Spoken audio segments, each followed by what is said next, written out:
Hello friends, आप देख रहे हैं खबरी स्पेशल्स और मैं हूं प्रभात पोद्दार। 18 जनवरी 1871 को जर्मनी का यूनिफिकेशन हुआ था, एक एकीकरण हुआ था जर्मनी का। और क्योंकि आज 18 जनवरी तो हमने सोचा क्यों ना उसी के ऊपर एक हिस्ट्री के ऊपर कुछ टॉपिक बनाया जाए आज। उम्मीद करते हैं आपको पसंद आएगा। हो सकता है आप लोगों ने इसको स्कूल वगैरह में भी पढ़ा हो। और हम ये क्यों पढ़ रहे हैं इसके बारे में, मतलब इसका फ़ायदा क्या है एक आम आदमी पे, हम शायद इसके बारे में बाद में चर्चा करेंगे। 1815 से शुरू करते हैं, 1815 से। 1850 में जर्मन कन्फेडरेशन बना। उसके पहले की भी हिस्ट्री है, उसमें हम नहीं जाएंगे। तो जर्मन कन्फेडरेशन में छोटे छोटे राज्य थे, 39 राज्य थे जो आमतौर पर जर्मन भाषा का उपयोग करते थे। तो मतलब जर्मनी नामक देश नहीं है अभी, बट वो जर्मन भाषा बोलने वाले 39 देश हैं, छोटे छोटे। और उन्होंने एक अपना कन्फेडरेशन बनाया, एक अपना संगठन बनाया। ठीक है साहब, ये संगठन बनाया गया था डिफेंस के लिए, कि भाई एक प्रकार से अगर हम सब एकत्रित रहेंगे तो हमारा जो सुरक्षा है वो बेहतर होगा। आज की तारीख में नाटो जैसा आप मान लीजिए, ठीक है। अब लेकिन यहाँ किसी भी डिसीजन के लिए यूनानिमिटी ज़रूरी थी, यानी जब सब लोग मानेंगे तभी कोई डिसीजन लिया जाएगा। और यही कहीं ना कहीं इस कन्फेडरेशन की वीकनेस थी, क्योंकि भाई 39 लोगों को मनाना अपने आप में तकलीफ वाली बात है। और ख़ास तौर से तब जब वहाँ दो बहुत बड़े बड़े देश हैं। अब यहाँ दो बड़े देश हैं, एक का नाम है प्रूशिया, है ना, एक का नाम है प्रूशिया, दूसरे का नाम है ऑस्ट्रिया, यूरोप के देश हैं। तो इनमें आपस में बहुत ठनी रहती थी भाई, आपस में मतलब मनमुटाव रहता था। अब ये दोनों उस कन्फेडरेशन का हिस्सा हैं, तो कहीं ना कहीं मनमुटाव होता था, तकलीफें होती रहती थी। 1848-49 में एक रिवॉल्यूशन हुआ उन उन क्षेत्रों में, जहाँ पे कहा गया कि भाई जितने लोग जर्मनी बोलते हैं, जितने लोग जर्मन बोलते हैं, उन सबको यूनिफाइड कर देना चाहिए, यानी एक राज्य बना देना चाहिए। अभी तक 39 राज्य हैं, अलग अलग हैं, उन सबको मिला के एक राज्य बना देना चाहिए, क्योंकि सब लोग एक भाषा बोलते हैं, जर्मन बोलते हैं। खैर ये रिवॉल्यूशन सक्सेसफुल नहीं रहा, उसको कुचल दिया गया। तो 2 साल के लिए जो जर्मन कन्फेडरेशन था वो बंद रहा, यानी 1815 से 1848 तक वो रहा, फिर 2 साल बंद हो गया, फिर 1850 से फिर रीस्टैब्लिश हो गया और वापस। अच्छा, इस कन्फेडरेशन में जो सबसे प्रमुख जो एक देश था वो ऑस्ट्रिया था। तो ऑस्ट्रिया का इसमें वर्चस्व चलता था। तो कहीं ना कहीं प्रूशिया चाहता था कि इस जो इनका वर्चस्व है इसको तोड़ा जाए। अब भैया हुआ ये 1850 से जब रिवॉल्यूशन फेल हो गया, वापस से कन्फेडरेशन चालू हो गया। अब कुछ सालों बाद यानी 1866 में युद्ध हो गया। किस किस में आप जान चुके होंगे, ऑस्ट्रिया और प्रूशिया में। अब देखिए साहब, प्रूशिया का एक आदमी था जिसका नाम है बिस्मार्क, ऑटो बिस्मार्क। हिस्ट्री में शायद आपने उनका नाम कई बार पढ़ा होगा। भारत के श्री वल्लभ भाई पटेल जी को भारत का बिस्मार्क भी कहा जाता है। बिस्मार्क को मास्टरमाइंड माना गया कि जर्मनी को यूनाइट करने में बिस्मार्क की बहुत अहम भूमिका मानी गई, कि अब ये पूरी जो जर्मनी को इकट्ठा करेंगे बिस्मार्क साहब हैं। तो प्रूशिया के बिस्मार्क थे, इन्होंने लड़ाई लड़ ली भाई ऑस्ट्रिया से डोमिनेंस के लिए। एक छोटे मोटे दो क्षेत्र थे, ये हमारे हैं या तुम्हारे हैं करके लड़ाई हुई, और इन्होंने ऑस्ट्रिया को बुरी तरीके से हरा दिया। यानी अब पूरे जर्मन कन्फेडरेशन में जो सबसे शक्तिशाली देश बन के उभरा वो प्रूशिया था। अब प्रूशिया ने कहा सबसे पहले कि ये भंग करो अब जर्मन कन्फेडरेशन। क्यों करो? क्योंकि ऑस्ट्रिया का वर्चस्व है, तो जब तक ये कन्फेडरेशन टूटेगा नहीं, हमारा वर्चस्व कहाँ से आएगा।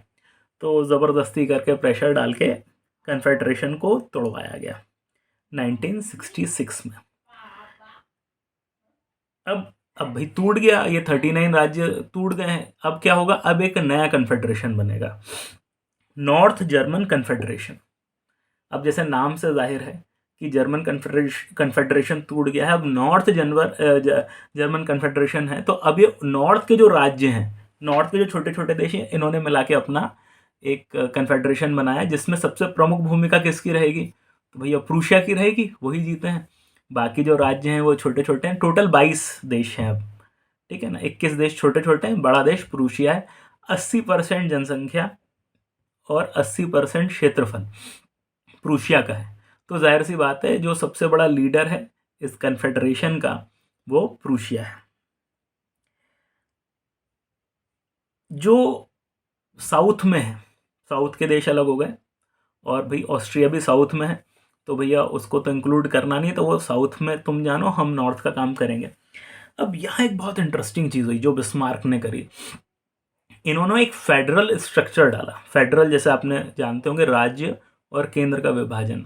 जैसे भारत में एक केंद्र सरकार है और राज्य सरकारें भी हैं, यानी राज्य सरकारों को भी कुछ पावर है और केंद्र सरकार को भी पावर है। इसको फेडरल स्ट्रक्चर कहते हैं, यानी केवल एक एंटिटी के पास पूरा पावर नहीं है। बिस्मार्क ने यही चीज़ नॉर्थ जर्मन कन्फेडरेशन के साथ करी, जबकि वो चाहते तो अपना पूरा वर्चस्व सिंगल हमारा ये कर सकते थे, उन्होंने ऐसा नहीं किया, जबकि प्रेशर था उन पर। वो कहीं ना कहीं साउथ के जो छोटे छोटे राज्य बचे थे उनको एक प्रकार से बेट दे रहे थे, उनको कहीं ना कहीं दिखा रहे थे, देखो इधर आ जाओ, यहाँ पे भी तुम्हारे पास पावर रहेगी, ऑस्ट्रिया को छोड़ो, हमारे पास आ जाओ।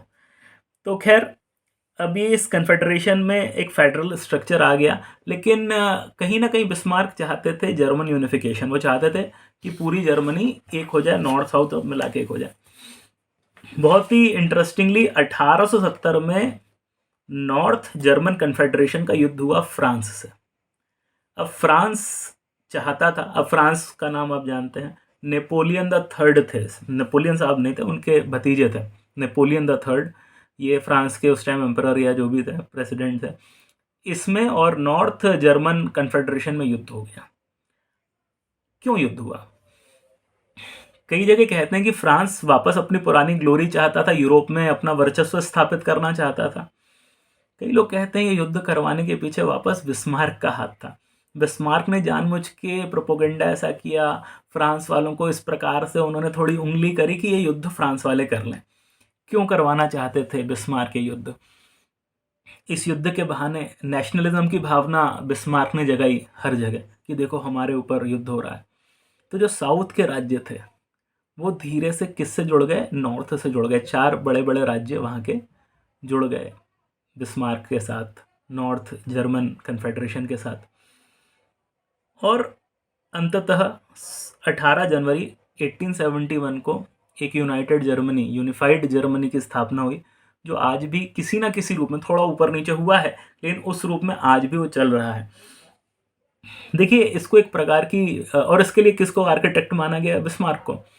देखिए इसको आज भी माना जाता है, एक केस स्टडी है ये, कि एक नेशन कैसे बिल्ट होता है, कैसे राज्यों का और केंद्र की शक्तियों का बंटवारा होता है, कैसे यूनिफाइड किया जाता है किसी देश को। इसीलिए भाई पटेल साहब को हम भारत का बिस्मार्क कहते हैं, क्योंकि उन्होंने भी तो यही किया था, भारत में इतनी सारी रियासतें वगैरह को एक साथ करवाया था उन्होंने।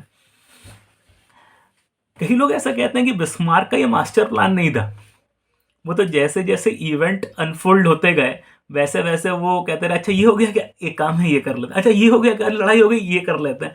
ऐसे कर करके उन्होंने बिल्ड किया। अब असलियत जो भी रही हम नहीं जानते, लेकिन हिस्ट्री में जर्मन यूनिफिकेशन की एक बहुत बड़ी वैल्यू मानी जाती है। इसीलिए हमने सोचा क्यों ना आज थोड़ा सा हिस्ट्री पे हम लोग बात करें। उम्मीद करते हैं आज का वीडियो आपको पसंद आया होगा। किसी और टॉपिक पे अगर आप चाहते हैं वीडियो बनाए तो प्लीज़ प्लीज़ प्लीज़ बताइए हमको, सब्सक्राइब कर लेंगे, अच्छा ही लगेगा। और जुड़े रहिए खबरी के साथ, क्योंकि खबरी की हर खबर पर नज़र।